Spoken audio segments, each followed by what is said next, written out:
বাংলাদেশ থেকে চলতি বছর হজ ফ্লাইট শুরু হয়েছে। ভোর 4:10 409 জন যাত্রী নিয়ে সৌদি এয়ারলাইন্সের একটি ফ্লাইট জেদ্দার উদ্দেশ্যে ছেড়ে যায়।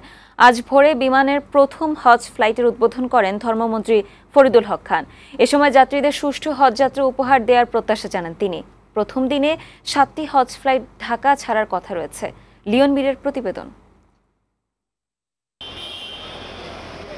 হজের প্রথম ফ্লাইটে 414 জন যাত্রী নিয়ে যাত্রা শুরুর কথা থাকলেও ভিসাসহ নানান জটিলতায় যেতে পারেনি 5 জন। বৃহস্পতিবার ভোর 4:10 সৌদি এয়ারলাইন্সের ফ্লাইটে 409 জন যাত্রী নিয়ে জেদ্দার পথে ঢাকা ছেড়ে যায় হজের প্রথম ফ্লাইট।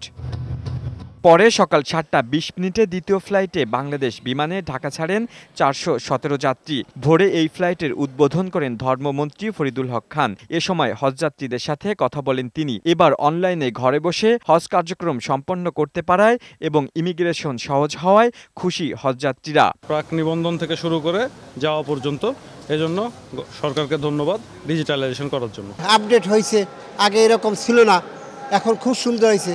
তবে হজের খরচ কমানোর দাবি জানান কোনো যাত্রী। 5,88,000 টোটাল খরচ আর কি। এবার যেমন কোটা পূরণ হয়নি, হয়তো কম হলে কোটাটা পূরণ হতো। নিবন্ধন করার পরেও এখনো যারা ভিসা পায়নি, অচিরেই তারা ভিসা পাবেন বলে জানিয়েছেন Hajj agency association of Bangladesh HAAB. 30,000 visa হওয়ার বাকি আছে, অন্যান্য ভিসা সব হয়ে গেছে।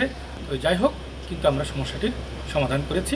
এদিকে ধর্মমন্ত্রী বলেছেন, অতীতের তুলনায় এবার হজ ব্যবস্থাপনা সহজ হয়েছে। সংশ্লিষ্ট সব সংস্থাকে সর্বোচ্চ আন্তরিকতা বজায় রেখে হজযাত্রীদের সেবা দেওয়ার আহ্বান জানান তিনি। হজযাত্রীদের জার্নিটা যাতে আরামদায়ক হয়, কোনোভাবে যেন সঙ্গে হজযাত্রীগণ কষ্ট না পান, সেদিকে বিশেষ দৃষ্টি রাখবেন।